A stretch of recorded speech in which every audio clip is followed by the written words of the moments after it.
Bueno, ¿qué tal? Buenas tardes. Eh, Vamos a presentar entonces brevemente un video en donde vamos a trabajar la cuestión de faltas y contravenciones. ¿Mm?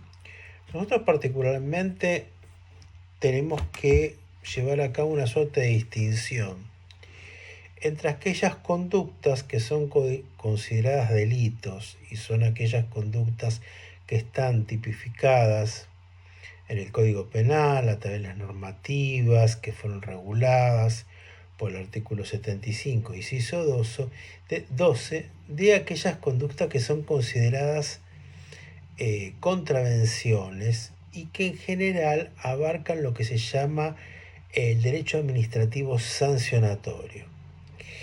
Evidentemente que la cuestión a veces no es sencilla y que a veces se entrecruza porque en todos estos procesos, digamos, ha habido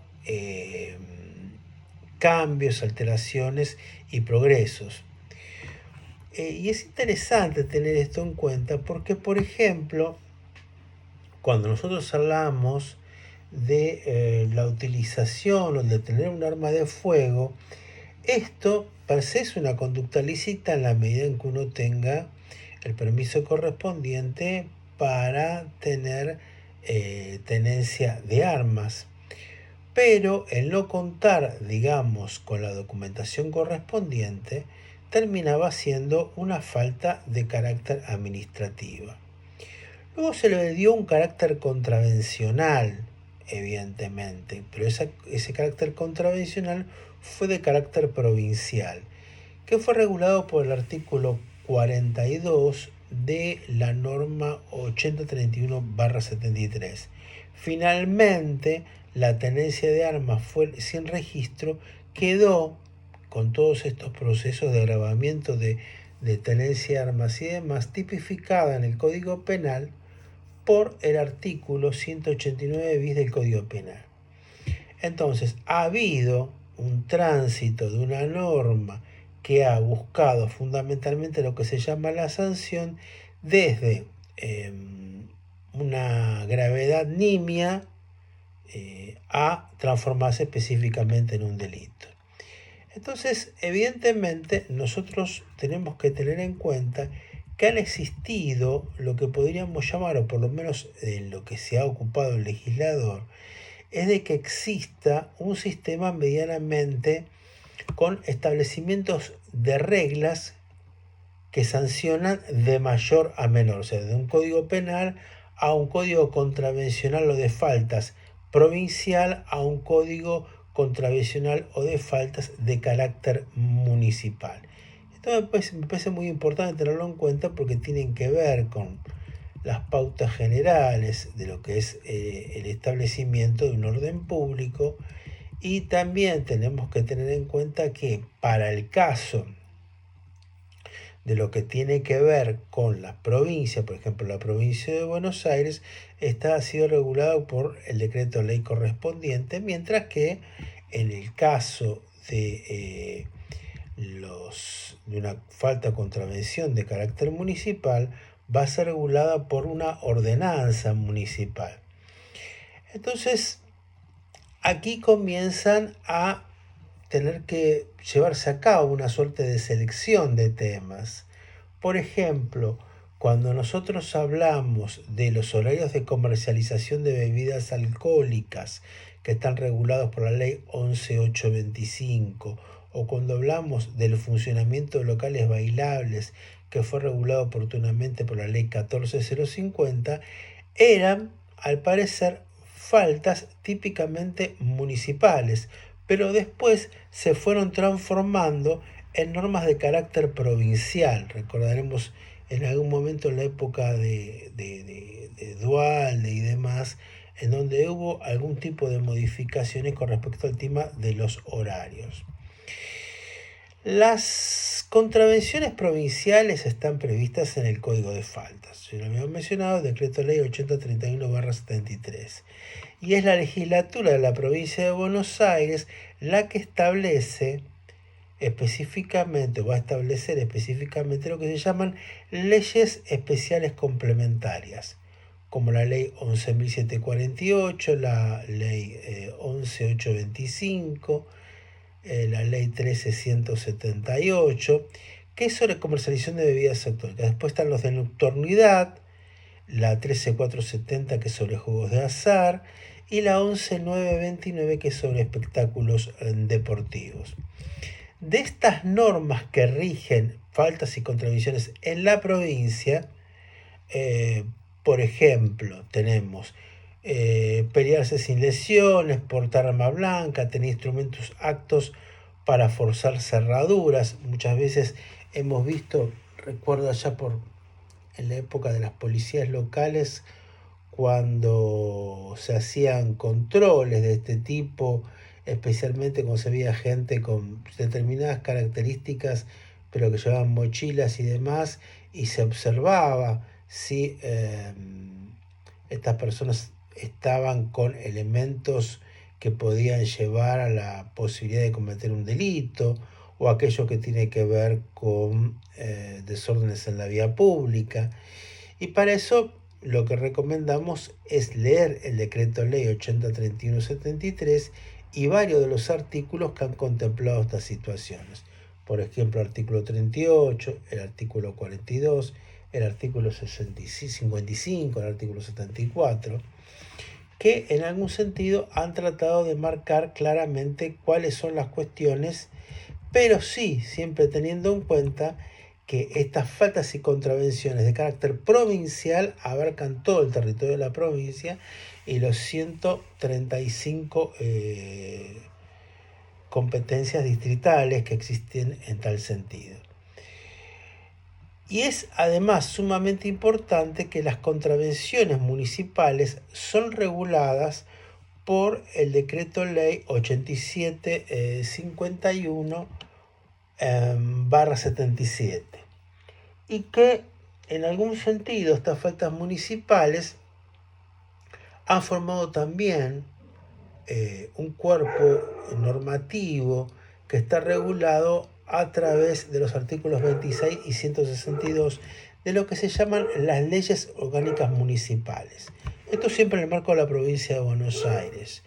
Nosotros en la clase pasada hicimos mención puntualmente a esta cuestión de que la provincia de Buenos Aires tiene la problemática de que tiene una autonomía relativa, ya que los municipios no cuentan con cartas orgánicas. Entonces, al tener una autonomía relativa y no poder dictarse sus propias cartas orgánicas, sino que dependen de la provincia de Buenos Aires, dependen de este tipo de leyes orgánicas que se prestan para dicha organización. Respecto a las temáticas generales que surgen de estas ordenanzas, vamos a tener temas tales como habilitaciones, temas de construcción, bromatología, temas de higiene, temas de sanidad, medio ambiente, publicidad, espacios para servicios públicos, espacios para espectáculos públicos y demás. Entonces, digamos que para el marco particular, las infracciones van a entrar dentro de este tipo de cuestiones y en alguna manera van a también tener características muy particulares cada uno de los procesos que van a tenerse en cuenta. ¿Por qué digo esto? Por el caso de las faltas provinciales, en donde el funcionario que va a actuar como acusador va a ser la policía, quien va a estar encargado de revisar dicha cuestión va a ser o el juez de paz o, en su caso, un juez en lo correccional. Mientras que en el caso municipal, esto será visto directamente por el juzgado de faltas del municipio. Y en ese caso, el juzgado de faltas del municipio tiene la instancia de apelación que sí podría llegar a tener una instancia dentro del juzgado de paz. Evidentemente aquí lo que tenemos también, esto ha sido una de las críticas que se han llevado a cabo, es el planteo, no sé si habrán visto por ejemplo en las faltas contravencionales provinciales, que en algún sentido el juzgamiento de las mismas y la acusación de la policía no permiten una actividad específica de la persona que ha sido imputado por dicha contravención, más allá de que tiene que contar con el patrocinio letrado correspondiente. En cambio, en las faltas municipales, uno per se puede presentarse ante el juzgado de faltas originario, en donde se va a radicar la falta en consecuencia, que muchos lo conocen como el tema de multas, ¿no? Porque muchos generalmente tienen carácter pecuniario, y uno va a tener la audiencia correspondiente en el juzgado de faltas que le corresponda, del municipio que le corresponda, para dar tratamiento a la multa, si esta multa queda sin efecto, si se va a reducir o lo que corresponda. Tengamos en cuenta siempre que estamos en que estas multas son carísimas, porque en general los montos que se toman son los del precio del combustible nafta premium. Entonces a veces las multas son sumamente abultadas. Ni que hablar cuando estamos hablando principalmente de multas que son tantos por litros de combustible, ¿no? Y eso tiene su particularidad. Entonces, evidentemente es muy importante tener en cuenta esta clara división. Primeramente, marcar que tenemos los delitos propiamente dicho, tenemos las faltas y contravenciones municipales y las faltas y contravenciones provinciales y las faltas y contravenciones municipales. Las intermedias, las provinciales, digamos que son, algunos autores les llaman cuasi delitos o delitos de menor cuantía, mientras que ya en el sistema municipal se los implica más en el marco de lo que se llama el derecho administrativo sancionatorio. Fundamentalmente hay que tener en cuenta que las normas en general que se manejan a través del Código de Faltas, al cual yo los invito a que lo lean y vayan chequeándolo, es sumamente interesante y ha servido durante mucho tiempo como un marco regulador que le ha dado a las fuerzas policiales importantes atribuciones para el establecimiento del orden público, ¿no? Más allá de que nosotros mencionamos en su momento el máximo de esto, que fueron los edictos policiales cuando existía la capital federal, en donde ya el comisario, digamos que tenía atribuciones combinadas y con tallo censo de lo que establecen los códigos, ¿no? De eso lo conversamos la clase pasada.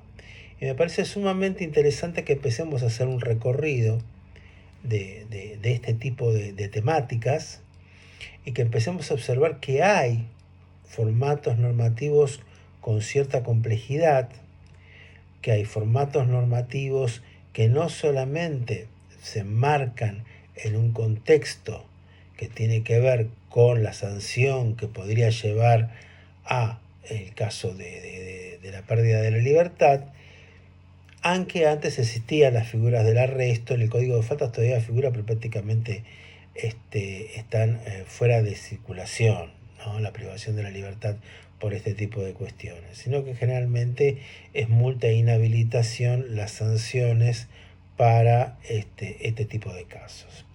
Bueno, esta ha sido una breve explicación, de todas maneras después tendremos un material de lectura que agregaremos en consecuencia. Y siempre los invito a que completen los trabajos prácticos. Recuerden que hasta el final del curso las clases van a ser de este tipo. No tendremos clases presenciales, sino de este tipo.